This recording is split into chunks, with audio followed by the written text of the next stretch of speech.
Now, the panel wise, first of all, side by side, I kind of said this before, they both kind of feel like this, they kind of look the same.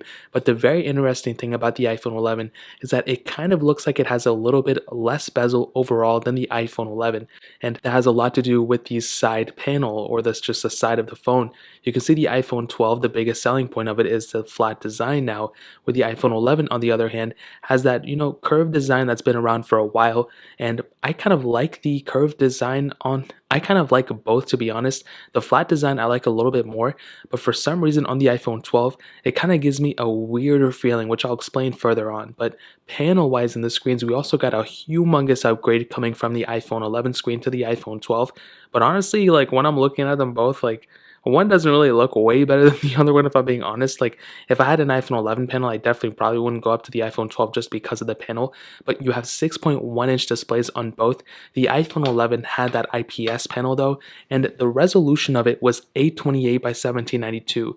Did it feel like a super bad panel anytime I used it? Could I tell it was horrible? No, it was not a bad display at all. It wasn't horrible. It was just, when you, in the back of your head, you know it's not an OLED panel, you know it's not 1440p or whatever, and maybe to some people that's a big deal. To me, it kind of was, but I kind of got used to it with the 10R, and with the iPhone 11, it's a very predictable panel. And the fact that this phone was $699, I was already expecting it to, my expectations were kind of set at that point, and they had decreased the price point from the 10R, so it kind of made it a pretty good deal in my opinion.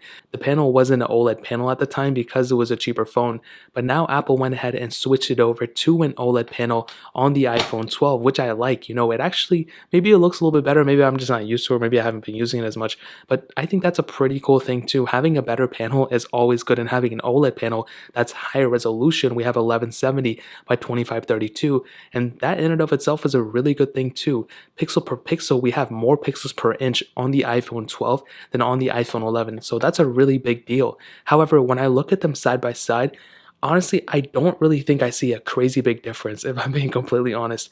I'm looking at them both at an angle. I've looked at them both head on and everything. And if you're going day to day, if you're trying to go from one thing to the other, I don't think you're going to notice that big of a difference. I really didn't see that big of a difference between my iPhone 11 and my 11 Pro or my 11 Pro Max.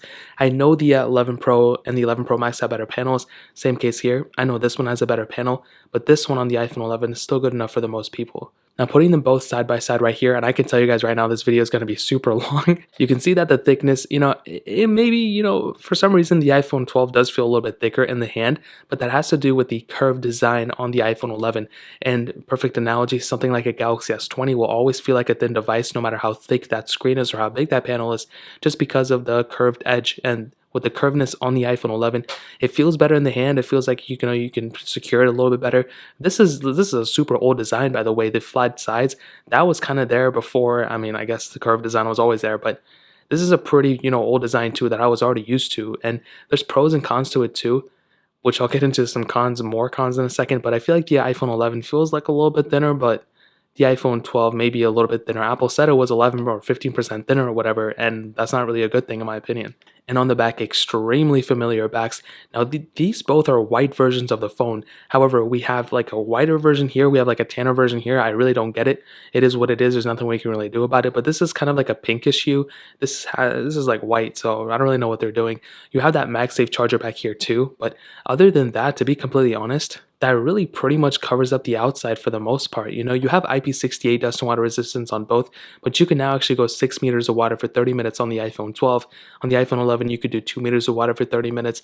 Is it a big deal to you? Probably not. I would not upgrade just because of that. If you get water on either one of these, it's going to be okay, but the iPhone 12 will be able to handle more damage to it. Now, one thing that I saw that was very interesting is when I feel both in the hand, I just get this feeling, and I don't know if I'm the only one who thinks this, but I kind of get the feeling that the iPhone 12 feels a little bit hollow inside of it. Like when I press on the sides, like I feel like I could like bend this thing. If I even bend it a little bit, I really don't want to, but I feel like this phone could actually bend. It reminds me a lot of the iPad Pro, at least the 3rd generation or whatever, maybe the 4th gen too. The iPhone 11, I don't feel like this phone's going anywhere. And this is the first time Apple's been back to this design, so I'm wondering if a lot of people are going to see that. I want to see people do a bend test on this phone. I'm not going to do it because I'm broke and I don't want to buy another phone, but I want to see somebody else do it. So let me know in the comment section if somebody does it. But in terms of the outside, I think that's as pretty thorough as I can make it.